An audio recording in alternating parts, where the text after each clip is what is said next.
Good afternoon, ladies and gentlemen.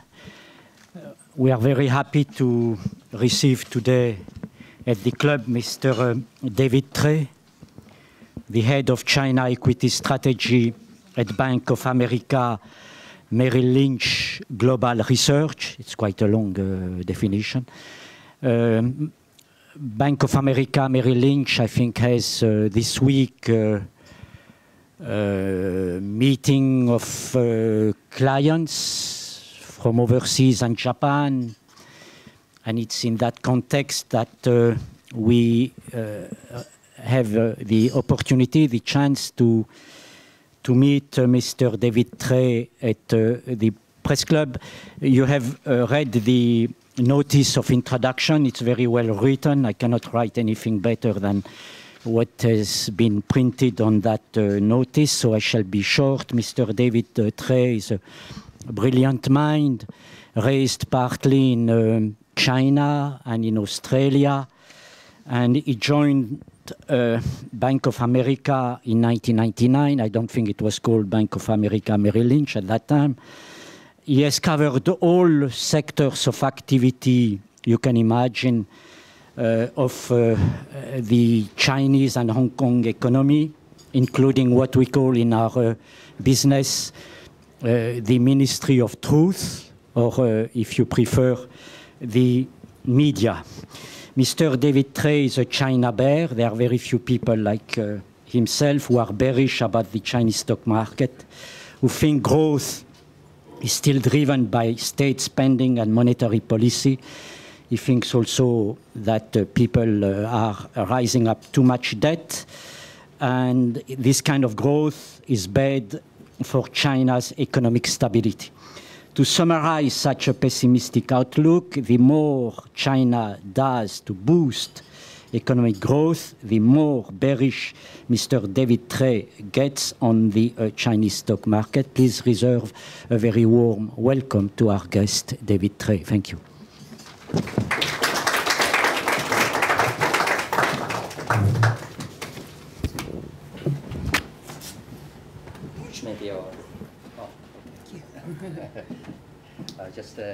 It's easier for me to stand up and present.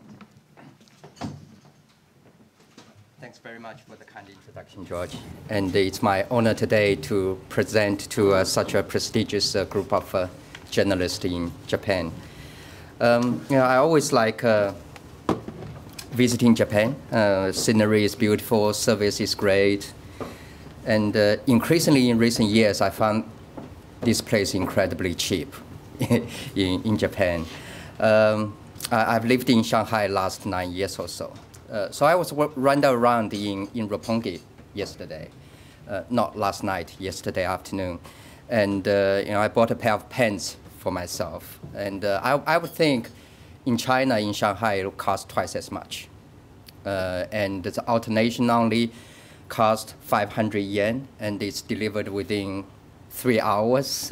I can't expect that type of experience in China nowadays. Well, clearly, this is a very strong sign that domestic consumption demand in Japan is insufficient.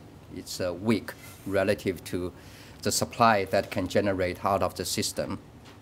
But the reverse is not necessarily true. In China, price is very high, but we're suffering from the same thing, a lack of domestic consumption demand. And over the next 30 minutes or so, I want to use my analysis and show you that's really the root of both the financial crisis in Japan and likely a coming financial crisis in China, the lack of domestic consumption demand. By the way, I think there's still a considerable debate how to get out of the slump in Japan.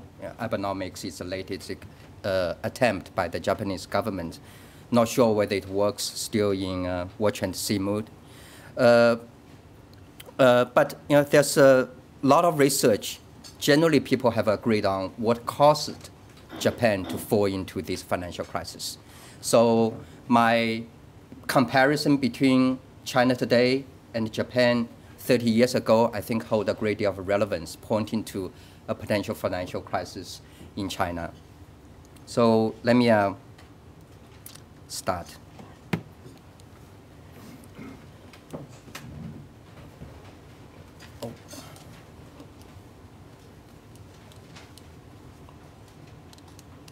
don't see. Does it? Wait a second. Okay. Yeah, it's there. Oh, it's okay. I see it. Working? Yeah, it's working. So this is the key chart, what I'm talking about. When you have a lack of consumption, it means savings rate is very high. It means investment rate is very high. So this is the reverse. This is the reverse of lack of consumption. And you can see in Japan, investment as a percentage of GDP has peaked about 35% in the 80s, 90s, in the 70s, 80s. In China, the situation is even worse. We're approaching 50% of our GDP is from investment. Investment means building capacity. But on the other side, if investment rate is very high, we build a lot of capacities, but we don't have enough domestic consumption demand to take up that productive assets. So what we do is we rely on exports to fill up this demand shortfall. And you can see Japan, by the way, I used 1992 for Japan as year zero. That's generally when people consider when the financial crisis started. And I just used the latest year as year zero for China. We can make it 2015, 2016. There's still a bit of uncertainty about that. This is really for illustration purpose. So you can see Japan at the peak accounted for about 10% of global export. China nowadays is about 12%. And this is important. For a small economy, if you rely on external demand, in a way it's fine. When demand slows down, you can always try to grab a bit of extra market share by, say, depreciating your currency, which Korea obviously has done from time to time. But for a big country like Japan and like China, it's very difficult. When you are already double-digit of global market share, it's very difficult to move it further up. So what I'm saying is for a big country, if you rely on external demand for a significant part of the growth, it means your system is quite vulnerable to external demand shock. You can see China's reliance, it's even way higher. That's a trade surplus relative to GDP. It's way higher than Japan's. And you can also see the forex reserve in China is way higher than Japan at equivalent state. A lot of people argue this is a sign of strength because we hold so much foreign currency. If we view this from the perspective I just outlined, it's actually a sign of weakness because it shows a gross lack of consumption demand in China. By the way, you can see since last couple of years, the trade surplus has declined significantly, but the forex reserve continued to rise very strongly in China. I want to show later, a big part of this rise was due to hot money inflow, foreign currency interest rate arbitrage, which again makes the financial system fairly vulnerable. I will spend a bit more time on that later. So when a system is vulnerable to shock, generally sometimes shock happens. And again, you look at Japan.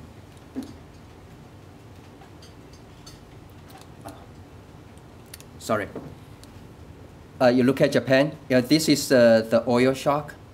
And this is when Volcker put up interest rate drastically in the early 80s. And China, of course, that's a global financial crisis. And you can see the shock here is much deeper compared to what Japan experienced at that time. This is a global growth during a similar period of times. And the currency didn't help either. This is where the infamous or famous Plaza Accord for Japan happened. You can see since then, over the next couple of years, Japanese yen appreciated by about 25%. And the same thing in China, just in a less volatile path compared to Japanese yen. But the Chinese yuan appreciated similar magnitude. Again, it has a depressing influence on export. So which means when the big demand shock happens, government has to do something about it. Generally, you have a couple of choices for government. We can lose monetary policy. We can cut interest rate drastically. We can resort to deficit financing. Or we can apply for industry-specific policies, say on the property market to boost property demand, housing demand. And both government did everything. Loose monetary policy. You can see broad money to GDP ratio in Japan went up significantly during that period leading up to financial crisis. China did even more in the last couple of years. The speed of money growth is way faster than what Japan did in the late 80s. Interest rate cut, you can see this is what JCB did. Cut interest rate here, real interest rate. You can see China, again, did it a lot more drastically. We cut real interest rate from 6% in 2007 all the way to -1%, -2% within a very short period of time. And you can see deficit financing, China's, again, a lot more drastic.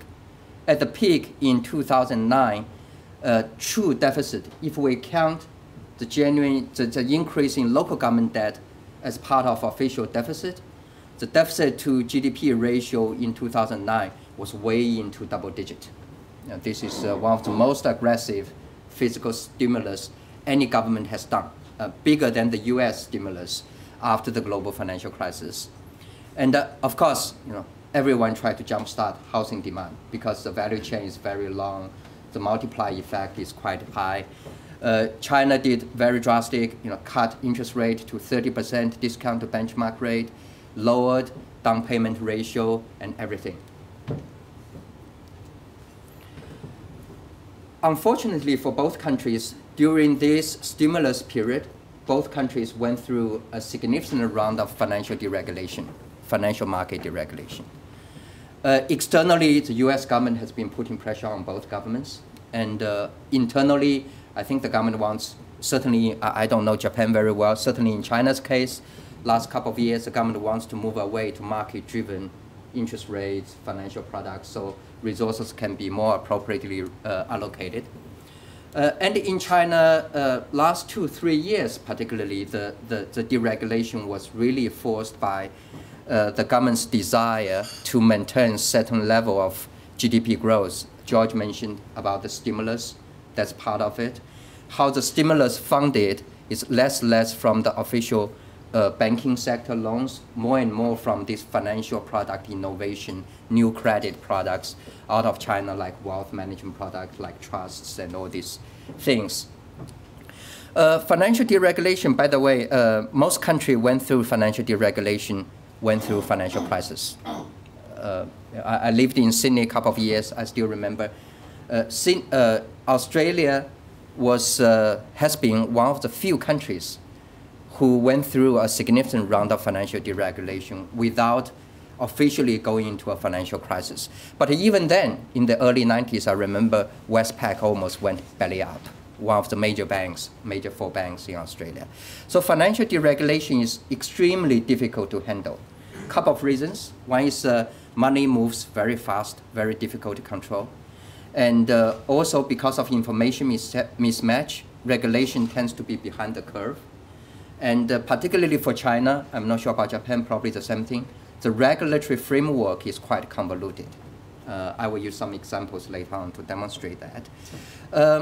And one more important thing is normally at the early stage of financial deregulation, it gives people a false sense of prosperity because everyone appears to be winning out of financial deregulation. In China, let me use a wealth management product as an example. In old times, when there was no wealth management product, I put my money in a bank, I earn probably 3%. So the interest rate is very low. Now, if I buy a wealth management product, I can easily earn 5-6%. So for me, as a depositor, I'm winning. And for banks, banks are also winning. Their margin expanded tremendously because they can sell those wealth management products. The reason for that is if they use my deposit to grant a loan, they are very cautious because if a loan is written off, they have to take the hit on their balance sheet. But if it's wealth management product, they need to care less about the risk of the projects they invest. So initially, they buy into all this wealth management product and they invest into trust, invest into low-grade corporate bonds and all these things.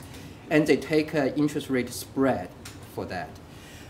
Say, they pay me 5% and they invest in a trust, say get 10%, then they take a 5% spread. So for banks, they are winning as well. Everyone is pushing for wealth management product in China. The real loser out of this ultimately will be the government, the state, because there's just no risk control with this. Nobody's minding the risk. And ultimately, a lot of this debt will go bad, and the government will have to come in and bail those debts out. But it needs just a few years away, just when the financial crisis hit, then these things become obvious. Those are lousy investment. But before then, I appear to be a winner, and the banks appear to be a winner. Everyone is happy. So these are very kind of disguising features of financial deregulation, and we're experiencing that in China as well. Let me use the regulatory framework. Let me use the bond market in China as an example. This is important. That's why I spent some time on this about misallocation of financial savings in China. Well, the bond market, there are 4 regulators. I talk about the convoluted regulatory framework. There are 4 regulators of bond market in China. We have, PBOC, the central bank, in charge of the so-called medium-term market. We have CSRC, the securities regulator, in charge of the exchange-traded bond market. We have CBRC, the banking regulator, regulates the interbank bond market. And we have NDRC, the central planner, regulates the so-called enterprise bond market. So now everybody knows at a certain point there will be only one bond regulator. You can't have 4 bond regulators of one financial product. So everyone is trying to expand their portion of the bond market as aggressive as they can, so they are in a better position to ultimately become the regulator of bond market. So there's very little check and balance in the bond market. By the way, to make things worse, you think in the US, when US had 3 bond rating agencies and they competed for market share and resulted in rating inflation and indirectly allowed subprime crisis to happen. In China, we have 6 bond rating agencies regulated by different regulators, and they're all competing for market share. So in March, April, May this year, you see suddenly a huge batch of credit upgrades for a lot of Chinese enterprises, which is very strange because the housing market clearly under pressure since the beginning of the year, which underpinning a lot of the credit quality. Why suddenly all the rating agencies are upgrading corporate credit ratings? And my interpretation is simply they know a big wave of bond issuance is coming, and everyone is trying to position to take that business. So to come back, I think during the stimulus and together with this financial deregulation, together with this convoluted regulatory framework, it means the debt being generated over the past couple of years, a lot of those without proper check and balance in terms of credit probability of the projects being invested in. So let me highlight a few unintended consequences in response to government stimulus, which is in response to the insufficient demand I highlighted at the beginning. One thing is debt growth took off. Again, this is a non-financial corporation debt as a percentage of GDP. Japan did very aggressively, and you can see China from this point on, it's even more aggressive. Put it in global context, last 4 years, no other country has grown debt as fast as China did. Only Hong Kong, but I would consider part of China because most of the debt generated in Hong Kong went to China anyway. Again, there are tons of research on what's the best leading indicator of financial crisis. It's not the absolute level of debt to GDP. It's really the best leading indicator is the speed of growth of debt to GDP ratio during a certain period of time. And based on that, we have to be really worried about the financial system in China. And you can see debt to GDP ratio rose across the board, except perhaps central government's debt. This is a number people always pointing to, saying the Chinese government is in a good position to handle this. But the reality is, other than the central government, everybody else, including household sector, aggressively took on debt last couple of years. Particularly corporate sector. Now corporate sector debt to GDP is about 130%, which is among the highest in the world, certainly higher than Japan when the financial crisis occurred. And as I highlighted a couple of minutes ago, increasingly a big portion of the debt are generated in the lightly regulated shadow banking sector with very little risk control. So this is one of the unintended consequences. Another is this huge malinvestment or inefficient investment. Again, debt, people use debt to invest. I highlighted it in the first chart. China's investment as a percentage of GDP is 50%, approaching 50%, the highest in the world. And you would have to argue intuitively, with this kind of rushing investment, the return must be falling off, which is bearing out by this what we call incremental capital output ratio. That effectively measures how many dollars of investment we need to generate $1 of GDP. This is Japan's trend, and you can see since the crisis it took off. And in China, since about 2008, it's been one way up. I took a 3-year average to smooth out the yearly volatility. If you look at the yearly number, this the angle of the rise is a lot steeper than what the 3-year average indicated. You look at the utilization rate. This is what the central bank does, is a survey. Every quarter, the central bank asks 5,000 companies to ask them whether utilization rate is improving or deteriorating. If 50% of the surveyed people say it's improving, 50% said it's deteriorating, then the ratio would be 50. China has always had a deteriorating or lowering of capacity utilization rate since the data started. But the trend has greatly accelerated. Of course, that's during the financial crisis, and that has greatly deteriorated since about 2011. Why it started in 2011 is simply because the stimulus happened in 2009, and it took about 2 years for the capacity to come online. But by then, we met with insufficient demand, and utilization rate drops. You can see signs of overcapacity everywhere. I talked about deflation in Japan. This is why things are so cheap. And you can see deflation is already happening in China. PPI, the Producer Purchasing Price Index, which roughly measures ex-factory price. And we've been in negative for 2.5 years because of the, I suspect, or I believe it's because of the excessive capacity issue I just mentioned. So imagine you're a businessman. Say you're running a shoe factory. What your situation is, last couple of years you load up on debt, you doubled your capacity, but this demand has not taken off as you expected. Your utilization rate drops significantly, and meanwhile you have to cut your price about 2% a year ex-factory. By the way, one thing I want to go back a bit. After the initial drastic cut in interest rate, the government guided the interest rate sharply up last 2 years to dampen the property risk of property bubble, which I will spend a great deal of time on, and also to slow down debt growth.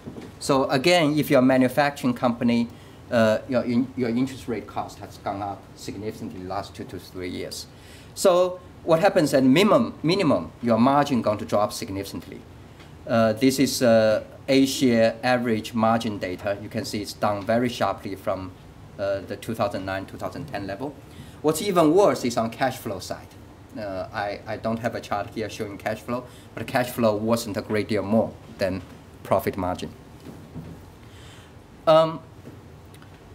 So in a system where in response to insufficient external demand, the government print a lot of money, generate a lot of debt, a lot of liquidity.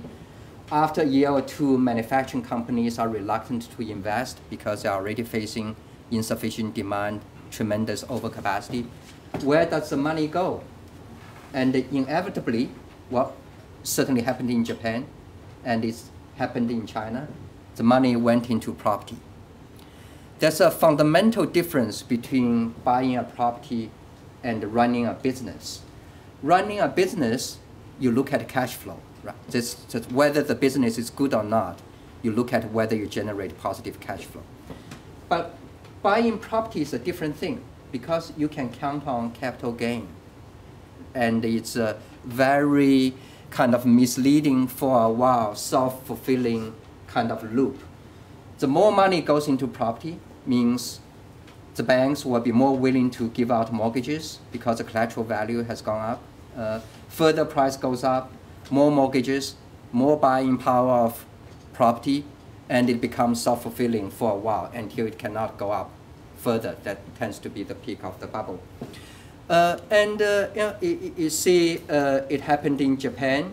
This is the land price. That's when the land under the palace is worth more than California. Well, China a bit less, but not significantly less. So we're almost here in land price in terms of increase in magnitude. And I'm sure you heard a lot of stories about how crazy Hong Kong price went, how crazy Singapore price went in terms of housing price. And again, you can see China's has gone up even more. If you think Japan in the 80s, 90s built too much housing, if you look at, by now, this is the per capita living space data. Japan is here, China is here.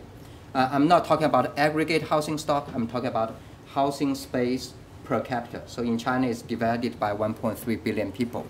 And by now, China's is higher than Japan's.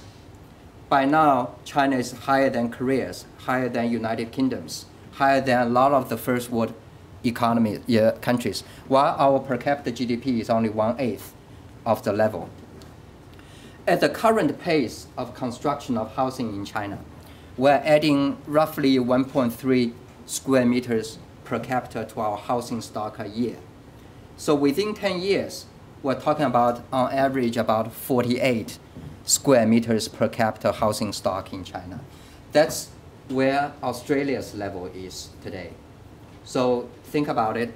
Australia has a similar land mass to China, and Shanghai's population, and has a reputation of mega mansion, and they are living on average 48 square meters per capita. And within 10 years, we will be there if the current thing continues. So you know this thing is not going to continue, one reason or another. So those are the three unintended consequences in response to government stimulus, which is in response to lack of demand, and which makes, in my mind, the financial system in China very unstable. It's a very vulnerable financial system right now. If I can use an analogy is, let's say the financial system is, say, a house of money.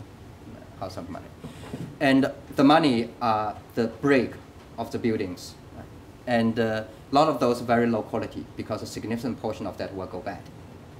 In modern system, the way you create money is by granting debt, right? That's how money is created. So at the other side of the money is there's always a debt obligation attached to it. And as I mentioned, a lot of those debt in China, due to property, potentially a bubble, due to overcapacity, and a lot of those are most likely going to go bad. Not only the building material is very low quality, there are also a lot of design problems with this. And these are what I call the faulty lines of the financial system. One is the banks in China increasingly relying on wholesale funding, which is they borrow in the interbank market. This is why when PBOC moderately tightened the interbank market, you suddenly see interbank rates shot through, went to double digits very quickly, because a lot of banks are borrowing in that market for 1 day, 7 days, probably 1 month, to satisfy regulatory liquidity requirement. So this is a potential vulnerability. Even more important vulnerability is this duration mismatch in the shadow banking sector. So if I, at the risk of oversimplifying, I separated the financial system in the official banking side and then the shadow banking side. The official banking side is relatively safe because there's very little chance of a liquidity run. People believe banks will never go bust, so they don't pull their money out from bank deposit, which means banks can always maintain liquidity by granting more loans. But the unofficial side, the shadow banking side, is completely different animal, because this is the shadow banking side. There's no bank in between as a buffer. It's a market, like the bond market, like the trust market. You're talking about a market that's made up by millions of investors who make a decision day by day whether I want to buy another bond or I want to buy another trust. So this is going to be the most risky area, this shadow banking side. So if I construct a hypothetic shadow bank in China, on the deposit side would be the things I talked about, wealth management products. Now it's in trillions of US dollars. And on the asset side, for the banks, it's loans. But for the shadow bank, it's when they go out and buy trusts, when they go out and buy corporate bonds. So that's a hypothetic shadow bank. But the problem is the deposit, the wealth management product in the shadow bank has on average 70% of those deposits have a duration less than 3 months. So every 3 months, this shadow bank has to roll 70% of its deposit effectively. But on the asset side, if they own a trust, it's on average about 2 years in duration. If they bought a bond, it's on average 5-year duration. So you can see this shadow bank is funding multi-year liability with very short duration money coming in. So far, there has been no bank run in the shadow banking sector. Everything appears to be very stable in China. The reason, despite all the obvious troubles of bad debt in China, there are a lot of anecdotal evidence of bad debts showing up throughout the shadow banking side. But so far, there's no default, and people still believe in this thinking there's a bank kind of in the shadow banking sector. And the key reason behind people's belief is here. You can see this is 2013, I aggregated the so-called wealth management product issued by the top 50 banks in China. So in 2013, some 26,000 of those wealth management products matured. And out of that, there was essentially no product that gave you a return that's below what the bank promised. They don't say, I promise you this return, they call it expected return. So pretty much all meet or exceed the expected return. So it gives people a false sense of security. Right now, because the business is very lucrative, right? The banks keep using other people's money to roll over those bad debt. So there's no default. Meanwhile, they keep meeting the obligation to the buyers of wealth management products. So again, I hope I'm not exaggerating, but it's just a lot of this type of Ponzi scheme going on in the shadow banking sector. So as long as people's confidence holds up, this game continue to run.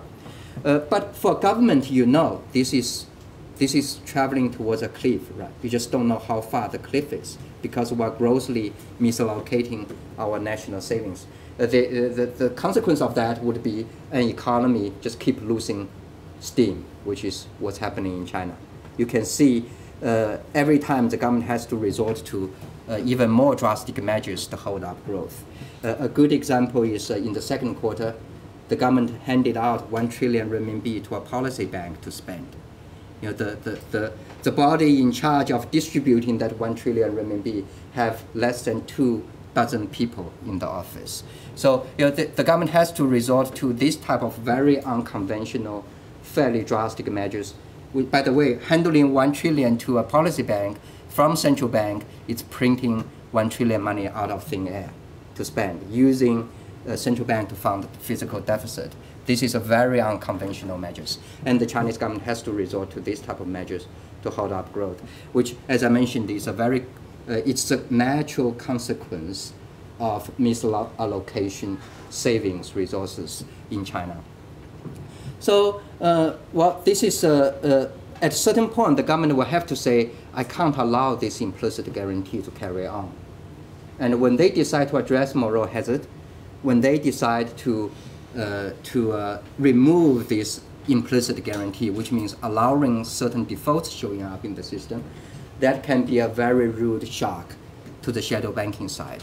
It's like a bank files for bankruptcy. It's just a shadow bank files for bankruptcy.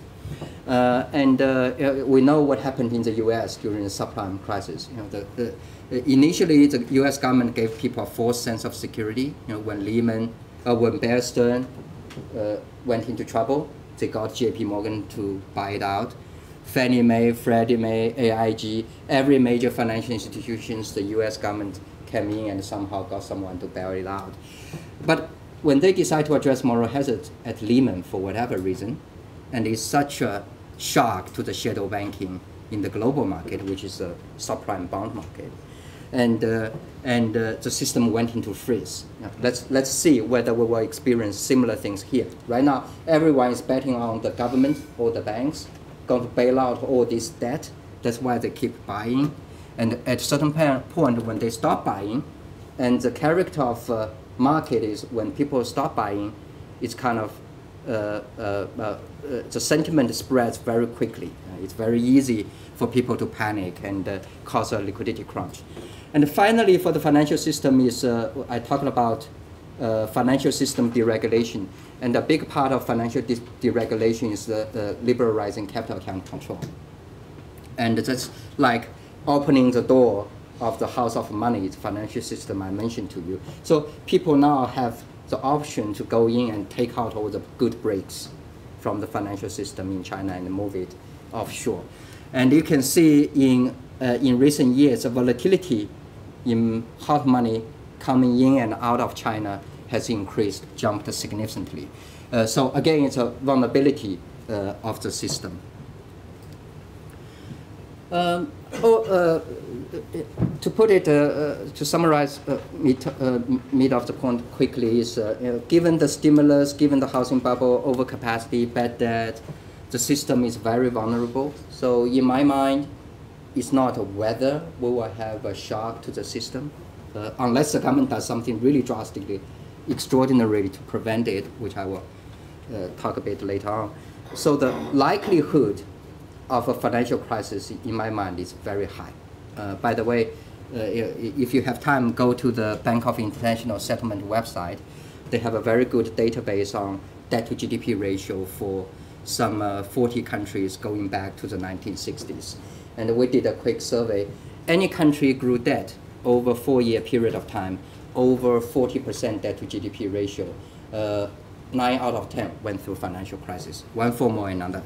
So if China doesn't have a financial crisis, somehow avoid one, it's going to be one of the few exceptions. So that's bear that in mind. So really the more difficult part for me to forecast is what's going to trigger a financial crisis, when it's going to happen, in what form it's going to happen, how big the scale of the financial crisis will be. In a way, China had a severe round of financial crisis in the early 1990s, but we didn't feel it looking from outside because GDP growth sailed right through. Why I say we had a severe round of financial crisis is because all the banks' equity in China at that time all the brokers' equity, all the insurance companies' equity were written down to zero. No exception. All of them were written down to zero. The government had to print money to recap the whole financial crisis, financial system by 2005. So by normal definition, that's a very severe round of financial crisis. But we didn't feel it because we didn't have a credit crunch. So there was no significant distortion to credit flow in China at that time.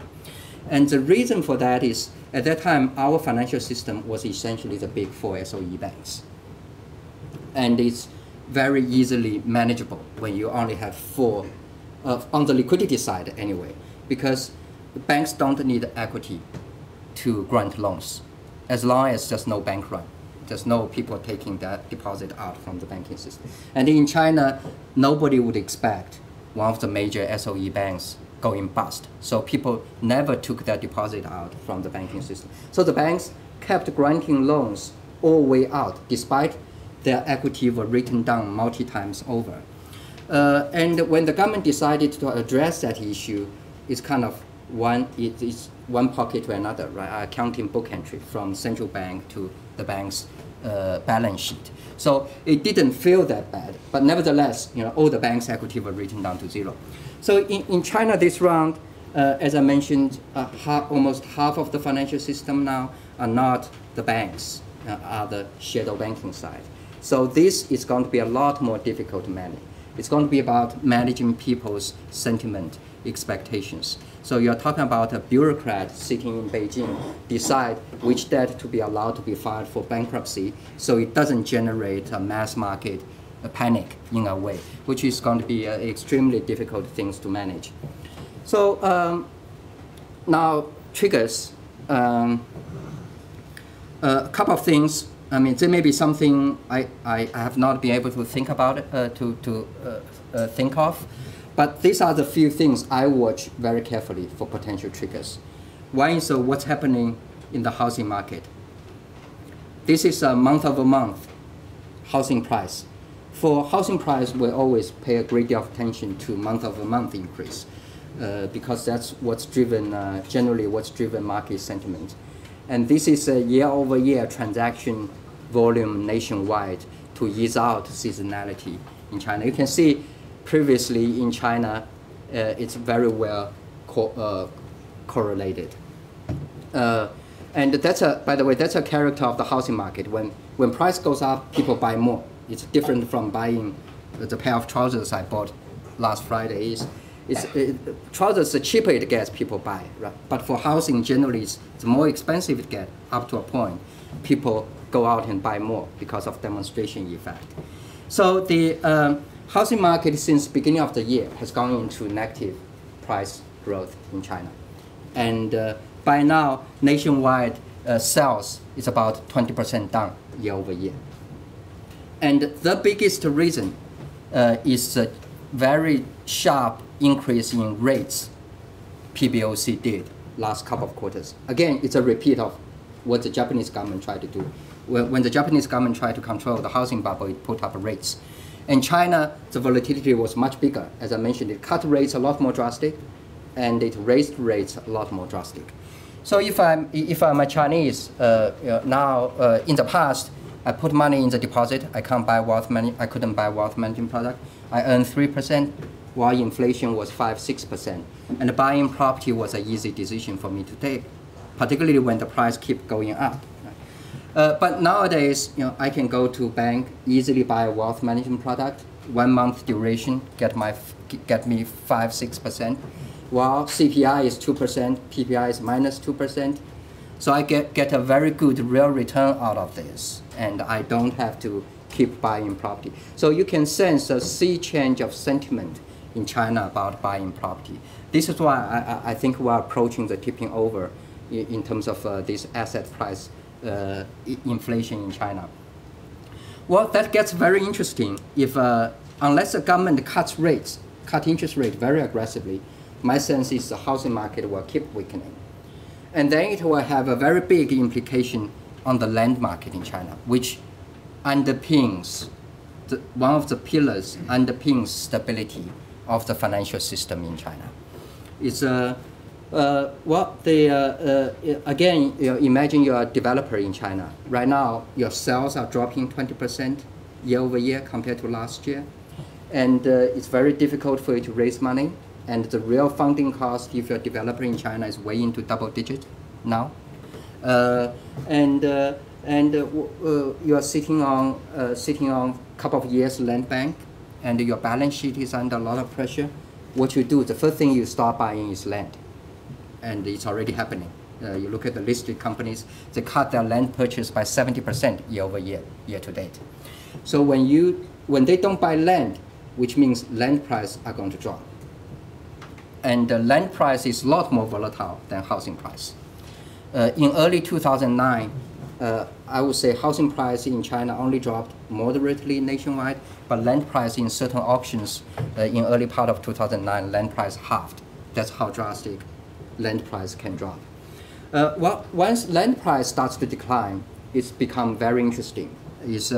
For example, banks. Now I'm very conservative. I grant loans on half of 50% loan to asset value with a piece of land as a collateral.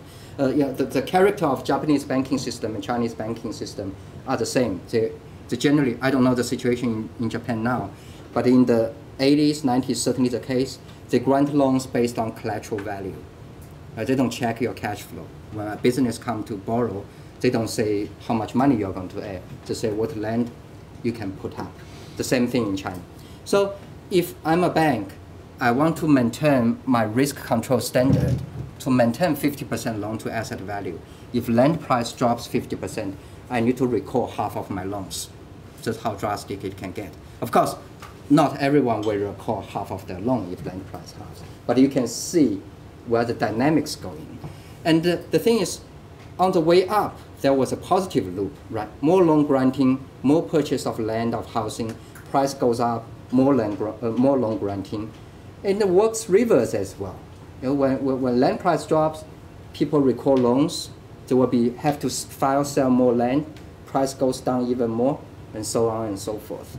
And we are very close on the verge in China to experience that dynamics. Already, you can sense the banks have become a lot more cautious in terms of granting loans.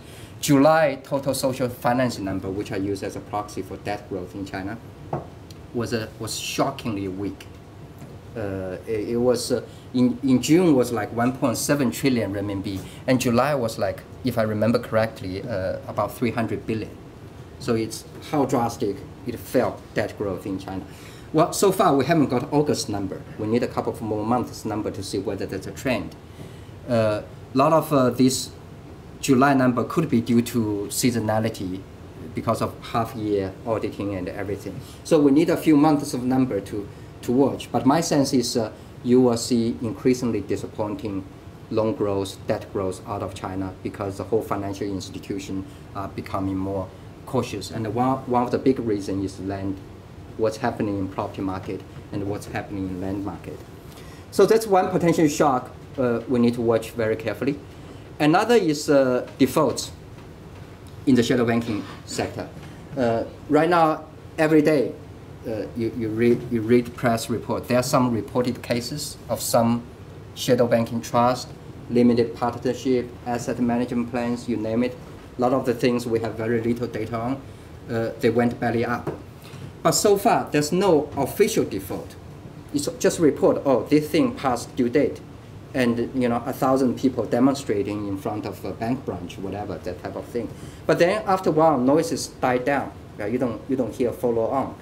Our suspicion is so far all this debt got paid off by someone because the game is so lucrative, and a lot of the financial institutions have made enough money to cover the initial wave of losses using their own money.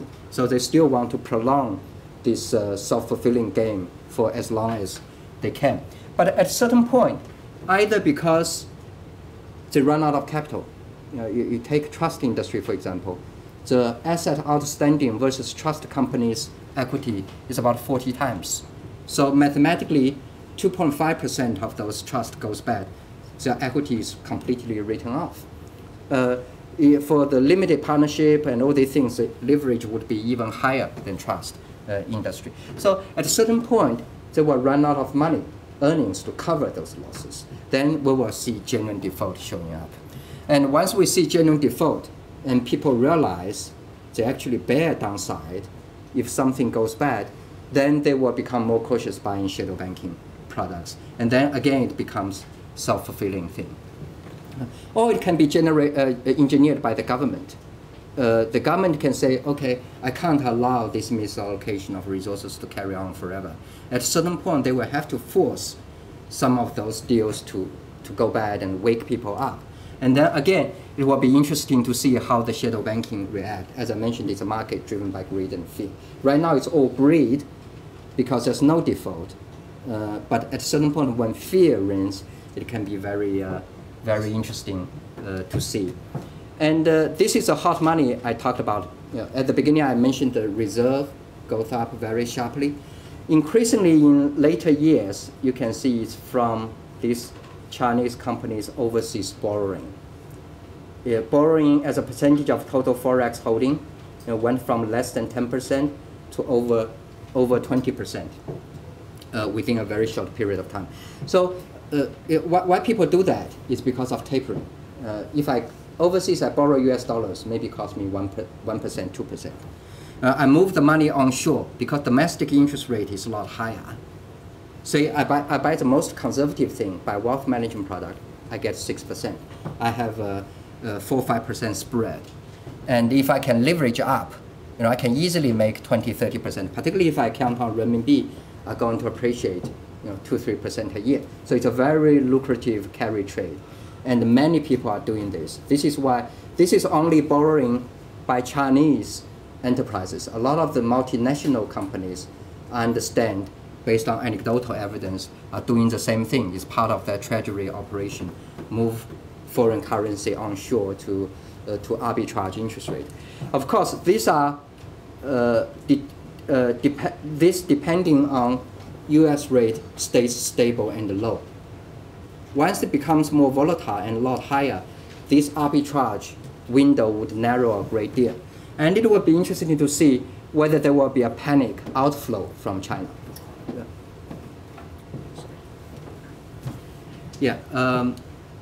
So this is something we need to be mindful. And in terms of signs, I watch the interbank market very carefully. This is where generally the sense of something wrong shows up first. It's a fast-moving market traded every minute when the market opens. So if you see a sudden jump in interbank rates, it often indicates something is not completely right in the financial system. Finally, let me talk a bit about the scale of the problem. This is NPL ratio. This is China's leading up to the last couple of years. It dropped from 6% to this. A lot of this drop was due to a spin-off of bad debt from the official banking system. And this is US banks NPL. It peaked about 6% and start drop. And again, the genuine NPL ratio would be a lot higher because there has been a lot of write-downs during the process. So once it's written off, it's not part of the official NPL ratio. And this is Japan's. Again, it peaked about 9% after some write-downs. So real impact is a lot higher here. I would argue the Chinese NPL ratio ultimately will be way higher than US and probably way higher than Japan's. I just use this chart to illustrate. This is the trust, the right-hand side chart. This is trust growth, the red line. You can see by now the trust AUM is 2 trillion US dollars. And you can see the subprime debt market peaked about 1 trillion. And China got to 2 trillion a lot faster than the US subprime debt got to. So this is this alone, this is only probably roughly a quarter to a third of the shadow banking side. This alone has the potential of bigger in terms of bad debt write-off than the subprime debt. So I would say definitely NPL ratio in China is higher than US. I would argue it would be significantly higher than Japan's. The reason again, throughout my presentation, I mentioned the imbalance in China is wider. The the demand shock is bigger. Government's response was more drastic, and debt growth was higher, and property asset price inflation was almost as big as Japan. So you put everything together, I think most likely, we can never be completely certain about this, but most likely, I think the bad debt ratio in China would be high. If we go into even way into double digit, it's not out of ordinary in China. People forget about this. In the 2004, 2005, despite some bad debt spin off in 1999, about I would say about 10% of GDP in 1999, we're talking about by 2004, 2005, bad debt to GDP ratio approaching 40%, 40%. So even if we have debt to GDP or debt to NPL ratio way into double digit, it's not out of ordinary.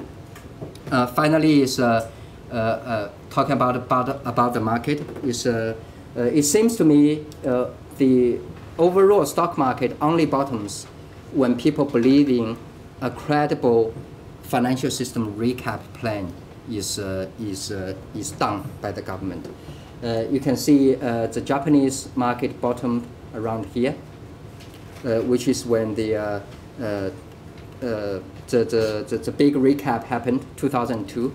And again, in the US, it's the same thing. When people are convinced the financial system is safe, generally things start improving from then on. My sense is similarly, right now people are worried about the financial system. Nobody knows how big it can be. I try to put some parameters around it. My sense is going to be way bigger than most people believe, because right now psychologically, because of the anchoring rule, people, investors anchor their expectation to what the banks are reporting. Banks are reporting 1% NPL. So generally investors think, maybe it's not as low as 1%, maybe it's 2%, maybe it's 5% if you really want to bearish. But my thinking is we should really anchor our NPL ratio 10 years back. That's more likely a scenario of potential bad debt than what the bank's reporting. So in that light, the shock in terms of write-off will be way bigger. There are some signs the government is trying to deal with this, the bad bank listing, everything. But the capital they raise is peanut compared to the trillions of bad debt. Let's hypothetically assuming this round the NPL ratio is only half of the level we reached in 2005. That would be something like 17%, 18% GDP. That's around $2 trillion write-off. And that's more than double what the subprime write-off we just had, the global financial crisis. So problem going to be big. Timing-wise, is I hope the government proactively addresses this problem. Before the financial crisis, they come in and clean out the bad debt. That's the only way to avoid the financial crisis. And but to do that is almost politically impossible. Because you're talking about bailing out banks, shareholders of banks. You're taking out, let the debtors off the hook, the one who borrowed money, you let them off. Right? This thing, without a financial crisis, is very difficult for any government to engineer. So my rough path looking forward is within a year or two or three, depends on how the government manages it, there will be a shock in the shadow banking sector, there will be a credit crunch, and then the government will be forced to roll out a reputable recap plan in the trillions of dollars neighborhood and move the bad debt off banks' balance sheet, and then we can talk about the bottom of the market and probably the bottom of growth in China. Sorry, I've dragged on a bit long. Any question, please? Thank you very much. Who wants to ask the first question? Madame. Madame. Can you come here, please?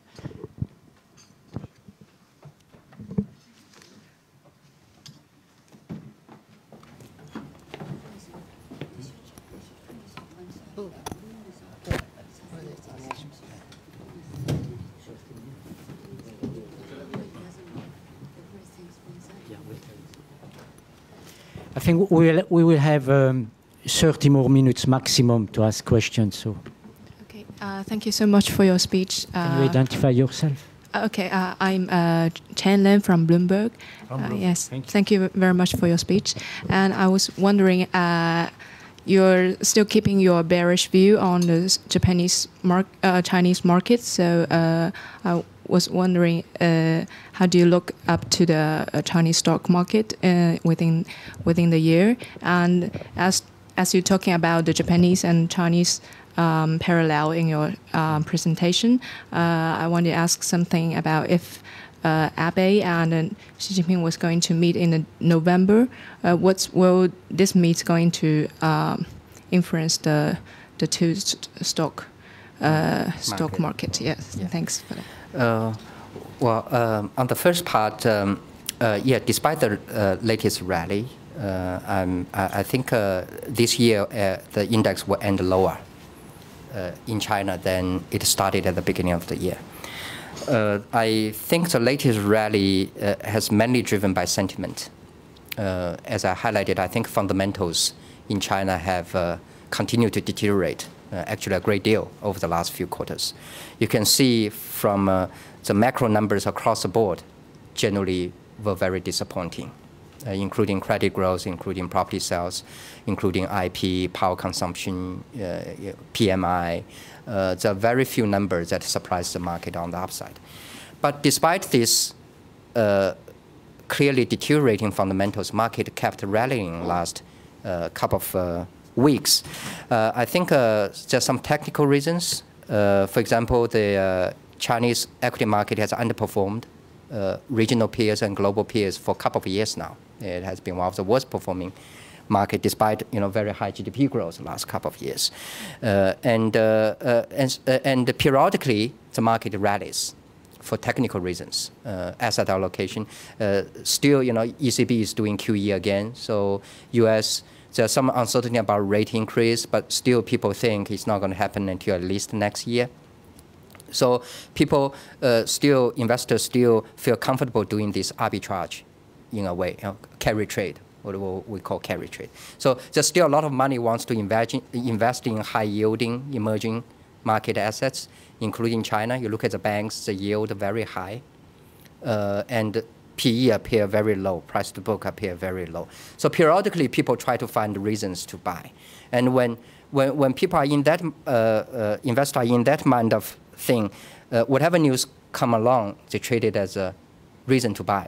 When the news is good, they say, oh, growth is great, let me buy. When the news is bad, they say, oh, the government have to do something about it. It has to stimulate, let me buy. Right? So you can see this is a prevailing sentiment right now. But more important, really, what's different this time behind the market rally this time is the Chinese government is very clearly trying to push up the domestic Asia index. Even Xinhua, even People's Daily, consecutively published editorials, big articles arguing the stock market is too cheap. People should go out and buy. And why the government is so aggressive in terms of pushing up Asia index, I think, what we're lacking, as I mentioned, is a lack of domestic consumption. If you have asset price increase, we don't want to push the asset property market higher because it's very dangerous.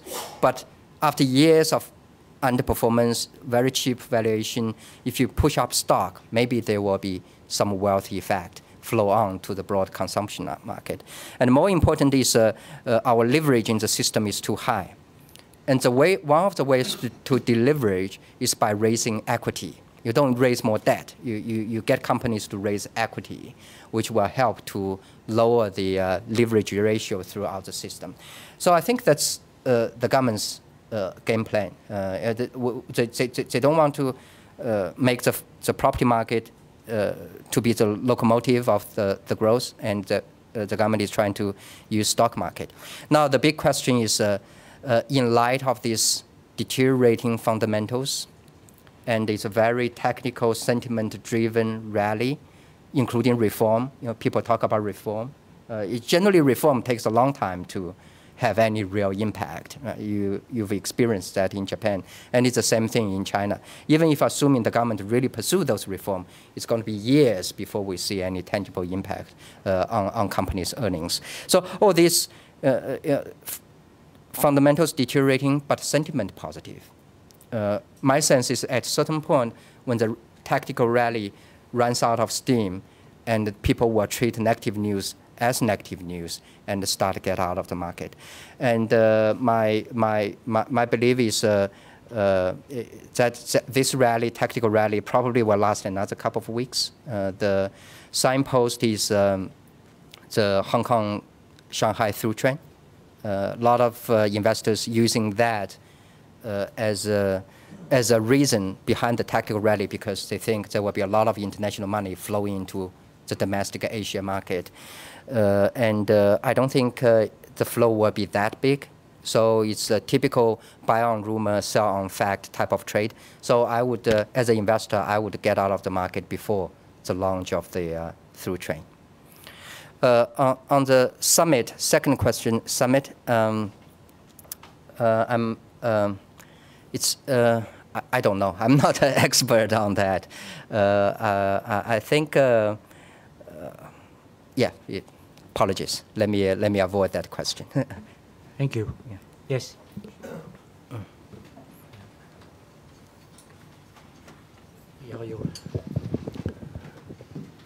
My name is Fujita, and I'm with the Kokumin Shimbun, right-wing paper.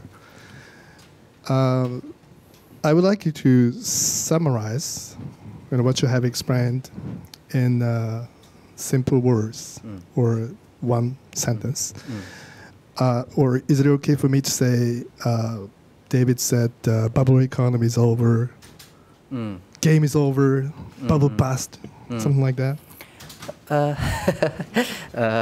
Well, I should be good at this, contrary to the last question, because I do this for life, but it's for a living. I think if quick summary, I would say it's very likely Chinese financial system will experience instability over the next couple of years, very likely. Yeah.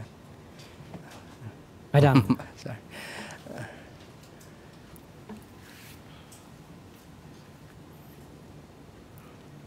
Shoot, I didn't have time to write that one down yet.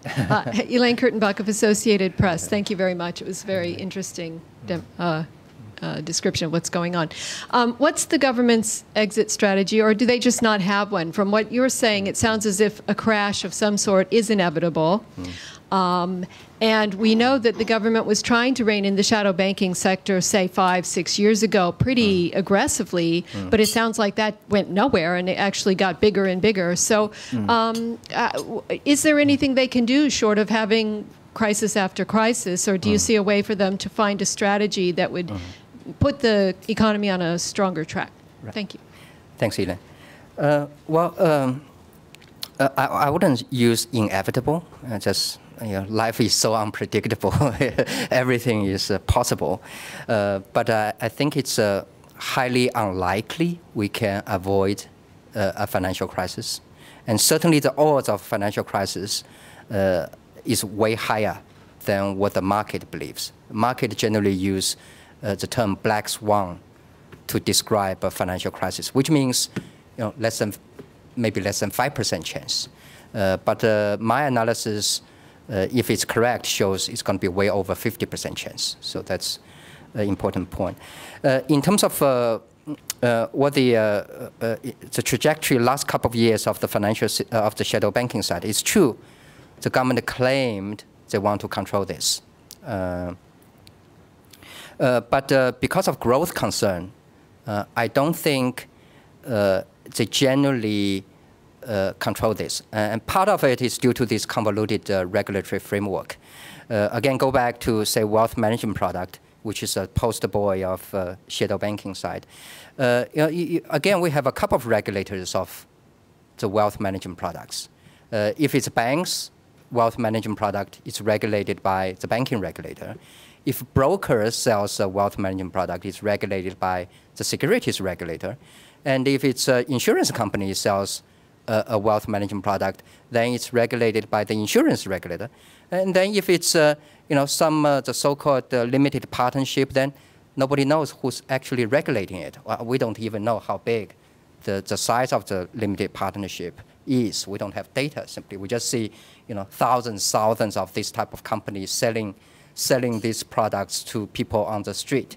So well, due to growth concerns, whenever growth dips below certain level, the government wants to push growth back up. And jumping start consumption is very difficult to do. So the easy way for you to push up growth is always by investing. But investing need credit, need debt. And the government knows the banking system, I can't allow bad debt to be too high. So since 2011, they imposed very strict control on what bank lending can do. For example, they say exposure to local government funding vehicles cannot go beyond the level at the end of 2010. They imposed a very hard target on banks. But if you want growth, credit has to come from somewhere. They did tighten a bit on the more transparent part of the shadow banking side, like the trust market. But what it does, it drives all this credit demand into the less and less transparent part of the shadow banking sector, like limited partnership. So far, I haven't seen a reputable data on how many companies are doing this and how big the size of the market is. So this is rather unfortunate. I mean, it depends on government priority. My sense is, given the leadership changeover and the power consolidation, the government primary focus may not be on addressing some of the structural issues in the economy. That's why the government keep resorting to short-term stimulus measures to hold up growth.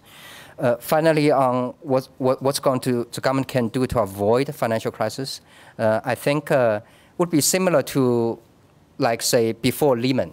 Lehman was the point when the financial crisis became obvious. Was before Lehman. Let me go back a bit. A lot of clients argue, if the U.S. government bailed out Lehman, we wouldn't have a global financial crisis. I don't agree to that argument because the underlying problem is bad debt. Right? Until that bad debt problem is solved, you bail out Lehman, there will be Lehman 2 come along, Lehman 3 come along, because their balance sheets are impaired. So what really the U.S. government could have done to avoid a global financial crisis is before market panic, before Lehman, the government, in coordination with all the other governments, to sort out the bad debt issue, the subprime debt issue. They say, this portion is bad, let's write it off. This portion is solvable, let's convert it into equity. These portions are good, let's keep trading that. So then, the chance of a market panic would be a lot smaller if the U.S. government did that. So that's one way I can think of the government can avoid. So it would be today or next year sometime, the Chinese government come out and say, okay, I went through all banks' book, I went through all trust companies' book, brokers' book, and I believe a reputable high number, say 10% of the assets are bad. Let me write this off. Let me convert a portion of it into equity, move it on to bad banks' balance sheet. Let me use either Ministry of Finance or PBOC's balance sheet to recap the financial system. All these have to be done before market panic. That's the only way I can think of. Ultimately, how we can get this thing under control. Yes.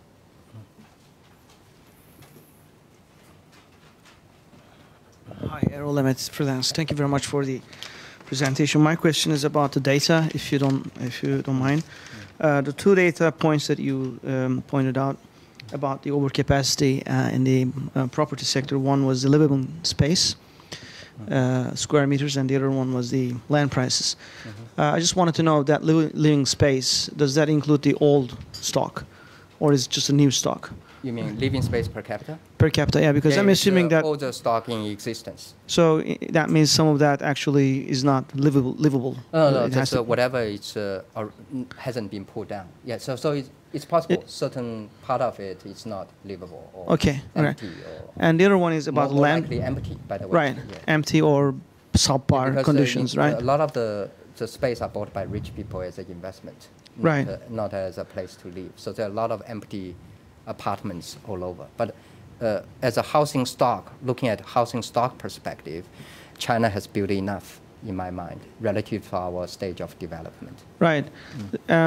Okay, so to recap what you just said, my question was, if that number includes the subpar level of living space, and you're saying it does include, it's not the new capacity actually, right? Well, generally speaking, some living space probably is subpar and needs to be replaced anyway. Yeah, that's right. That's why I mentioned, every year we are finishing about 2 billion square meters of residential housing construction. Okay. That would be equivalent to something like 1.6 meters per capita addition to our housing stock a year. But I mentioned 1.3, roughly 1.3, because I'm assuming every year we need to pull down 0.3 square meters per capita to replace the old housing stock. Okay, that's excellent data, actually. The other question was about the land prices.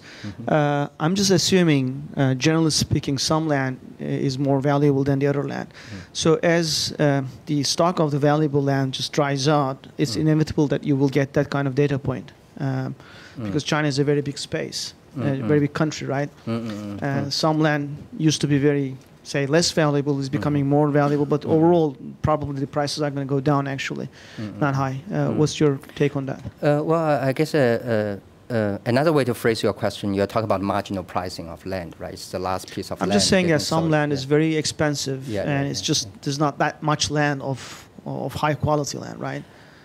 Well, you would argue price goes lower and lower because the newer land tend not to be the primary land, right? Because the first batch of land you sell is generally, the good location land. Right, but that doesn't mean that actual overcapacity. That was the question. Doesn't mean, sorry. Doesn't necessarily mean an overcapacity. That was the original question, actually. Was it whether that drop in land price actually indicates an overcapacity and an imminent crisis? I'm more or less about capacity because land capacity is a difficult thing to measure because end of the day, even Japan, you go out of Tokyo, you see a lot of empty land. So it's not that's more asset pricing, like how high a level people willing to pay for it, which can be a measurement of the asset bubble. That's what I was arguing. Okay, thank you very much. Thank you. Thank you. My name is Stefano Carrera. Short question and short response, if possible. Yes, very short. What about the role of foreign investors in the future development in China? I mean, I don't refer about hot money going in FDI. FDI, and also there are indications that many foreign business are trying to get out of China, manufacturing activities, and some of them feel that they are unfairly targeted for antitrust or ethic issues comparing to domestic operators. What I mean, it's the thing is, think about it. If you're a Chinese government, right? What I'm saying is the government's desire to attract FDI has declined a great deal last 5-10 years because we have excessive savings ourselves. In the past, in the 70s, 80s, we didn't have enough savings, so we need to rely on foreign savings. And also, technology know-how and all these things. That's why for 20, 30 years, the government was very keen to attract FDI. But there's a big change of sentiment lately. The reason is, think about it, if you're a Chinese government, you attract FDI to make return on equity, which is normally double-digit rate. And then you get the foreign currency, you invest in treasury bond. You get maybe 2%, 3%. So you are taking a negative spread of attracting this. So unless you bring something unique, technology, management know-how, which China doesn't have, then there's no reason why China need as much FDI as it used to. Well, then there's domestic public sentiment. The government wants to be perceived to be doing things at a lower price, and all these things all come into play. Certainly, there's a feeling. By the way, early days, the foreign investors got preferential treatment compared to local investors. They get tax, half of the corporate income tax rate, and all these things, benefits. And over time, that's are gradually removed. And lately, there seems to be some investigations targeting specifically foreign investors. So you can see the gradual change in mood in China. I would say that's probably a that trend probably will continue. So I do expect FDIs to further slow down. And the other side of the coin, other side of the coin is well, the trillions of foreign investors already in China, investing in factories and all these things. And a big portion of the forex reserve can disappear if they decide to take their money out of China. After decades of accumulated earnings, we're literally talking about trillions of US dollars. So it's a big thing. I hope the Chinese government manages the balance well, so it doesn't cause people to decide to take all their money out. Okay, we have two more questions. We go step by step. Madam first, and then Mr. Madam. Please be short in your answer. Yeah, sorry. Thank you for your talk. And my name is Yao Yao, and I'm a student member here. My question is, like, if there's a financial crisis happening in China, to what extent it's going to infect other countries? Is it going to extend into an international crisis? Mm. Yeah.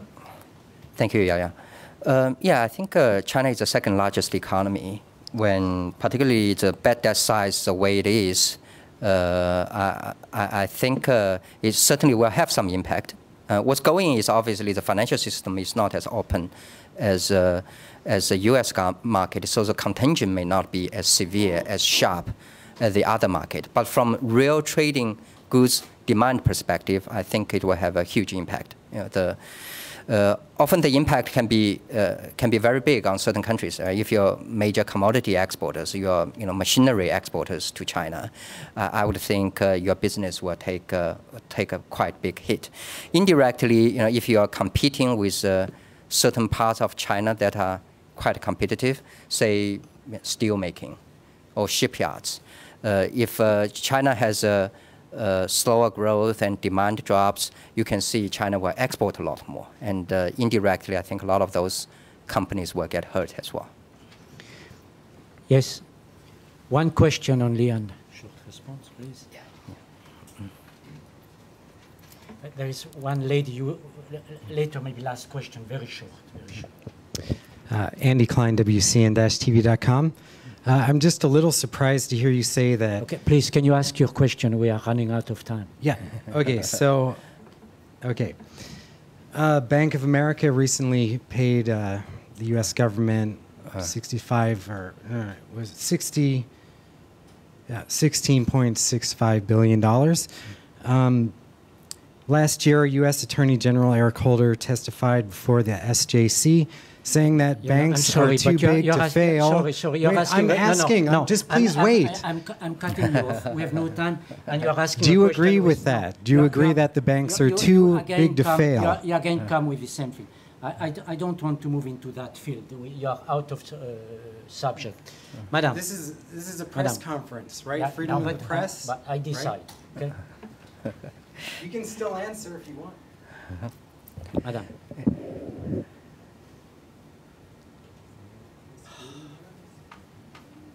It will be the last question.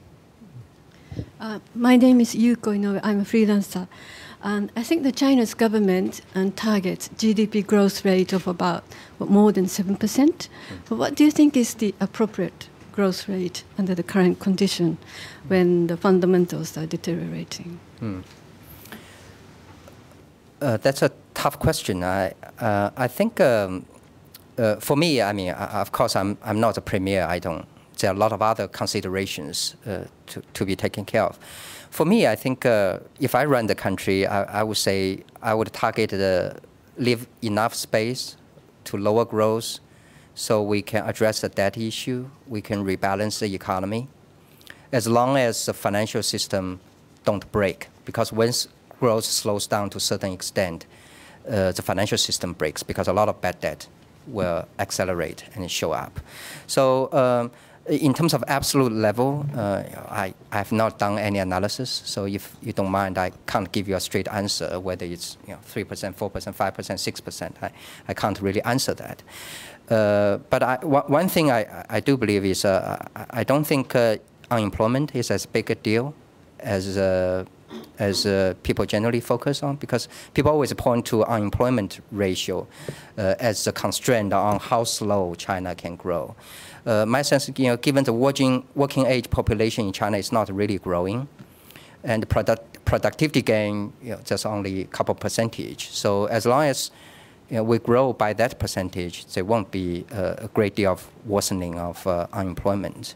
But even there's some moderate worsening, I think it's okay. So really the constraint is on how financial system hold up. Anyway, the financial system, if there's any trouble, financial system trouble will surface way before the job market. Thank you very much, Mr. Trey, for coming to the club. I would just add to you, you tried to do the same thing with another analyst from another bank some time ago. This kind of question can be asked only to the headquarters in New York, not here. And we are running out of time. So that's it. Please. I don't need to hear you. I don't need to hear you. I'm just telling you, ask New York, okay? And if you are not happy, you don't need to come to this press club. Thank you. And I want to thank Mr. Trey for coming to the club, and I hope you will come back again. Thank you very much. Will be my. And it's a 1 year on the Thank you very much.